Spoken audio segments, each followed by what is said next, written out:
दोस्तों, यदि आप पूर्व सैनिक हैं तो आपके लिए बहुत बड़ी अपडेट है। आपको सीखना होगा, समझना होगा मैं क्यों कह रहा हूं। सबसे पहले थोड़े आप वीडियो देख सकते हो। सर मेरी बात सुनिए पहले मेरी बात सुनिए। मेरे बच्चों ने मेरा जीना हराम किया है और तो मर गई, मैं मर जाऊं, कोई फर्क नहीं है।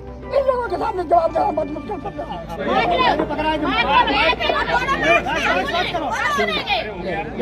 ये रवाना हो रहे हैं अभी।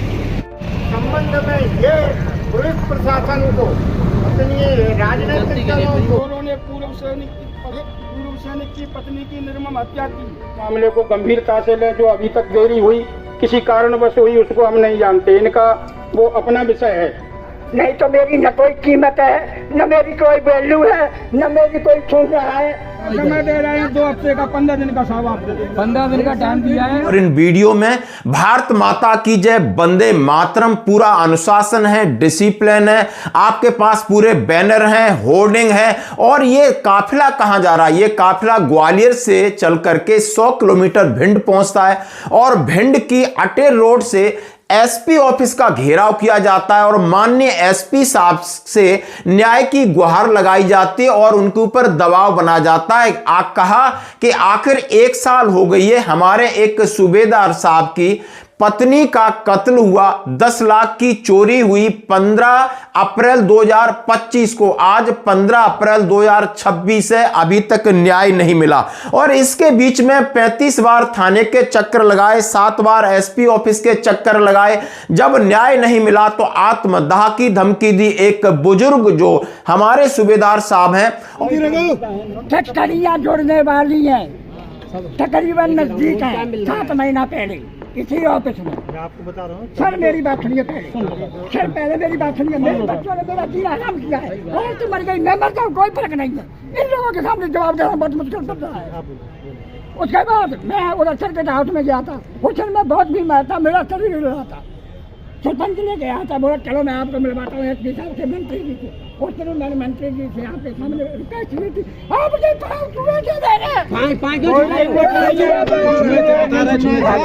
अगर खुलवाना चाहते तो छू लो, कोई बात नहीं।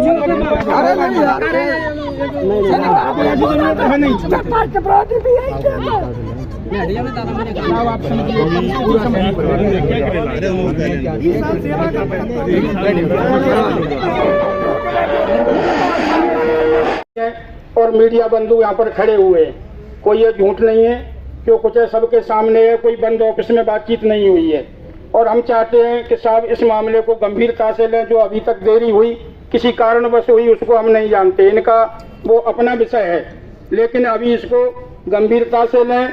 और जो हमारे सैनिक परिवार के बुजुर्ग हैं, जहाँ भी अनहित होगा, चाहे सैनिक के साथ हो चाहे किसी जनता के साथ हो, न्याय नहीं मिलेगा। हम सब लोग तत्पर खड़े हैं, जहाँ भी जाना पड़ेगा, जो भी करना पड़ेगा सब कुछ करेंगे। और अभी आप धैर्य रखिए, परेशान मत होइए। जो आत्मदाह के लिए बोला था हमने समझाया साहब को, ऐसे नहीं है कुछ बोला। पूर्व सैनिक हरदास शर्मा को न्याय न मिलने के संदर्भ में आराम से जैसा मालूम है कि पिछले 14 अप्रैल 2025 को भिंड के कल्याणपुरा गांव में चोरों ने पूर्व सैनिक की पत्नी की निर्मम हत्या की और चोरी को अंजाम दिया।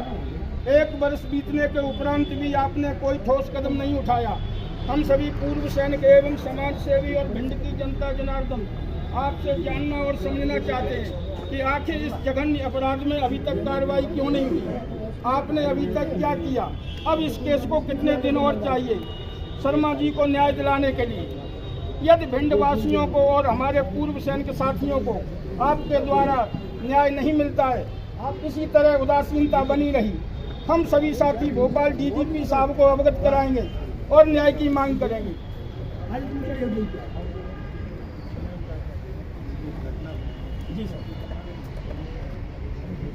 और वो कितने परेशान हैं, हताश हैं, निराश हैं। और ये भिंड जिले की अटेर तहसील के रहने वाले, आप इनका नाम है रिटायर्ड सूबेदार हरदास देपुरिया जी।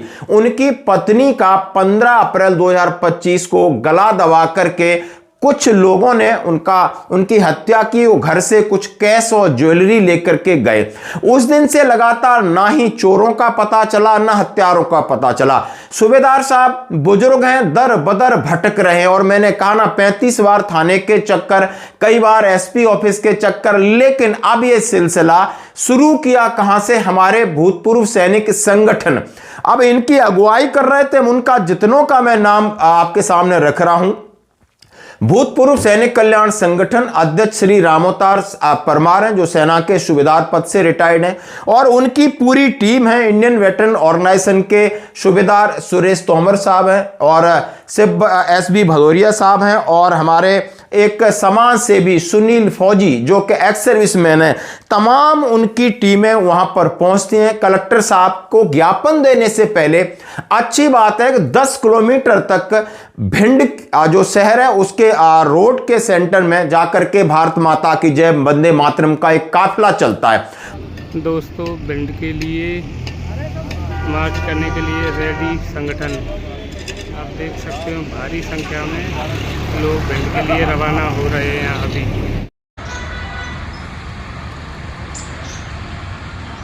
भाइयों को, सैनिक संगठन को, उनको मैं धन्यवाद देता हूं कि उनकी वजह से मैं इधर पहुंच गया।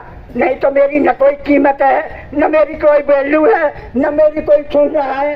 मैं 35 बार थाने ले गया, 3 बार एसपी के साथ, 2 बार डीएसपी के साथ, 1 बार सीएसपी ऑफिस, इतना मैं जा चुका, लेकिन मेरी अभी तक सुनवाई नहीं हुई।